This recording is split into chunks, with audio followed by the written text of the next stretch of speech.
না চেয়েই বাবুকে কষ্ট দিতে হলো, এতগুলো নিমপাতা মাখাতে হলো কেন? চলো ফুল ভিডিওটা ওয়াচ করো। সো আজ হচ্ছে খুব ব্যস্ততা ভরা আমার একটা দিন, কারণ আজ আমি বিশ্বাস করি, আমার মন থেকে মানি যে সেই মায়ের দয়ায়, ভগবানের দয়ায় আমি আমার সন্তানকে পেয়েছি। এই যে ভয়েস ওভার দিতে গিয়ে আমি একটু ইমোশনাল হয়ে যাচ্ছি, বাট কুল। সো আমি ভগবানের জন্যই আমার সন্তানকে আমি কাছে পেয়েছি। সো এই অভ্যাসটা আমি ভগবানের কাছে প্রার্থনা করবো যেন কোনো দিনও আমাকে ছাড়তে না হয়, আমার শরীরটা যেন চলে, আমি ভালোভাবে করতে পারি।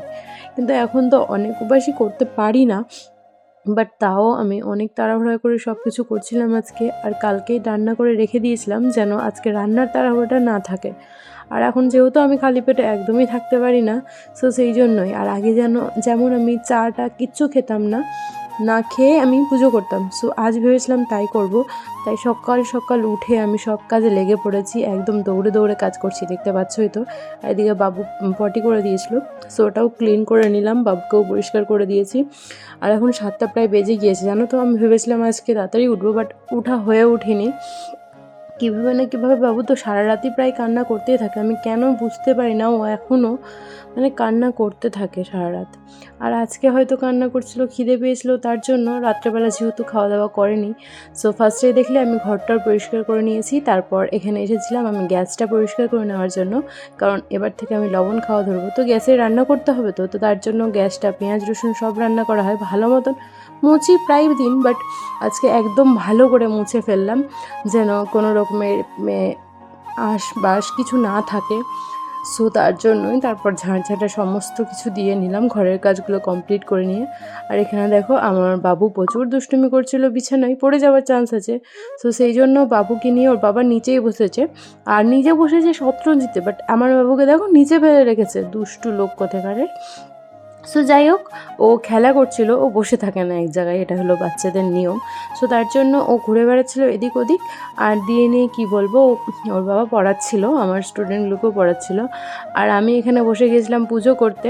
কানে আমার ইয়ারফোন দেখতে পাচ্ছ আই থিঙ্ক, বাট জানোই তোমরা মঙ্গলচণ্ডীর বইটা, 12 মাসের মঙ্গলচণ্ডীর ব্রতকথা, এটা অনেক বড়, পড়তে অনেকটা টাইম লাগে। আর আমাকে যেহেতু উঠে নিয়ে বাবুকে খাওয়াতে হবে, সব কিছু করতে হবে, তাই আমি ফোনেই চালিয়ে নিয়েছিলাম। আর আমি এদিকে শুনছিলাম কানে হেডফোন দিয়ে, কারণ কাউকে ডিস্টার্ব করে লাভ নেই। আর এদিকে শুনছিলাম, আর এদিকে আমি ঘটমট সব কিছু রেডি করছিলাম।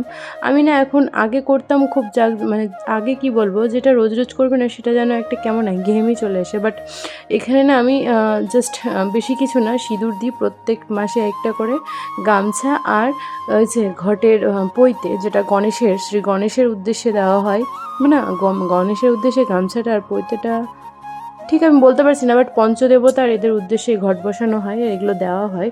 সো আমি এগুলো দিয়ে নিয়েছিলাম, তারপর তো বইটা পড়ে শুনেই নিচ্ছিলাম। আর এদিকে আমার হাজব্যান্ড নিয়ে এসেছিলো কলা, আর এনেছিল ছোটো কুল, আর যেগুলো খাওয়া যায়, একদম ছোটোটা না, একদম মিডিয়াম সাইজটা নারকেল কুল, আর এনেছিল কি পেয়ারা।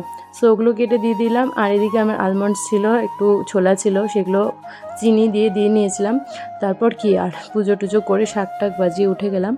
আর এদিকে আমার বাবুর শরীরে প্রচুর র্যাশ হয়েছে, জানি না কি হয়েছে, ঘা ঘু কী সব বলছে। সো ওটা হয়েছে, তার জন্য আমি এখানে নিম পাতা আর হলুদ বেটেছিলাম। আর দেখো এখানে বাবুকে দিয়ে কান্না করছিল, কেমন যেন কি সব পুড়ে যাচ্ছ যে বাবা, কি সব বেরিয়েছিল, দেখতে তো পেয়েছিলেই। সো দেখো না, এখন গোটা শরীরে আর হলুদ মাখিয়েছি, ফোনে বোঝা যাচ্ছে না কেন জানি না, বাট গোটা শরীরে আমি লাগিয়েছি। চিমটি কাটছে গলায়। আর পুজো টুজো আমার কমপ্লিট হয়ে গেছে, বাবুর বাবাকেও খাবার প্যাক করে দিয়ে দিয়েছি। আর কি এখন দেখি একে কিছুক্ষণ রাখবো, ঘড়ি দেখে 1-1.5 ঘন্টার মতন।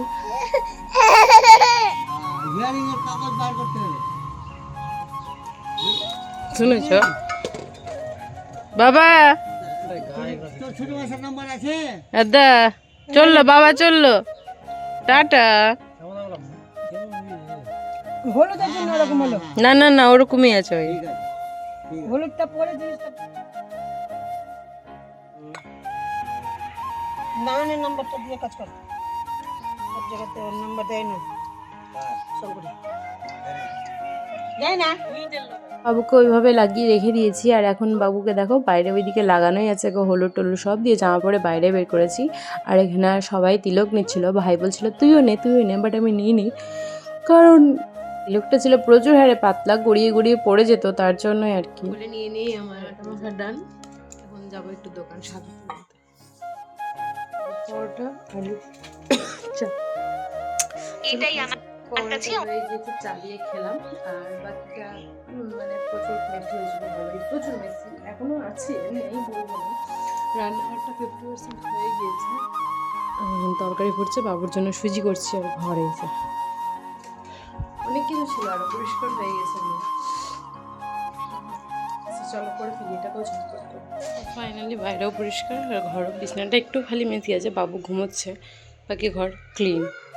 বললাম ঠিকই যে তরকারি দিয়ে চা দিয়ে খেয়ে নেবো, বাট খেতে পারিনি আমি, আমার ভিতর থেকে যেন বেরিয়ে আসছিল। সো আমি এতদিন লবণ খেতাম না, বাট যেহেতু শরীরে সহ্য হচ্ছে না, প্রচুর শরীর খারাপ করছে, রাত হতে হতে আমি বলছি আজকে আমার লাস্ট ডে, এরকম মনে হচ্ছে। যেমন ভাবা তেমন কাজ। তো আমাকে যে কুকুরমাটা বলেছিল যে লবণ খাওয়া যাবে না, তার কাছে আমি জিজ্ঞাসা করি, বলেছিল সন্তান হওয়ার পর তুই ছেড়ে দিতে পারিস, বাট আমি ছাড়িনি। তো আমি জিজ্ঞেস করেছিলাম লবণ খাওয়া যাবে কেন, বললাম না একদমই লবণ খাওয়া যাবে না, বাট বিট লবণ মানে বলাটার মানে কি জানি না, সন্দেশ লবণটা খাওয়া যাবে। তো তাই আমি সন্দেশ লবণটা এইবার থেকে ধরি, তরকারি বানাই, এখন তরকারি দিয়ে পরোটাটা খাবো।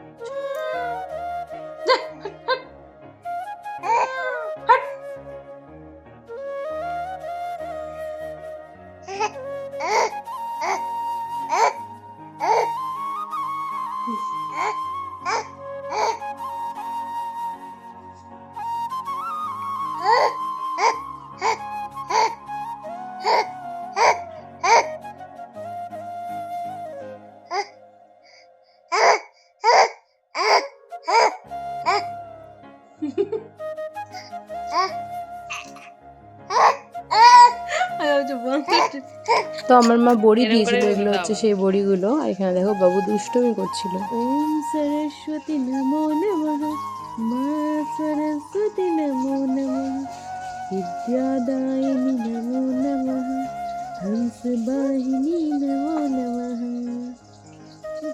বল ওম সরস্বতী নমো নমঃ, মা সরস্বতী নমো নমঃ, বিদ্যাদায়িনী নমো নমঃ, হংস বাহিনী নমো নমঃ। হরি বল, হরে কৃষ্ণ, জয় রাধে।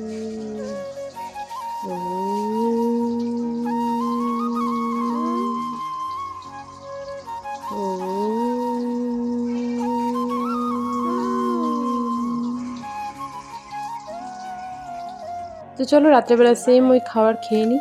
বাই।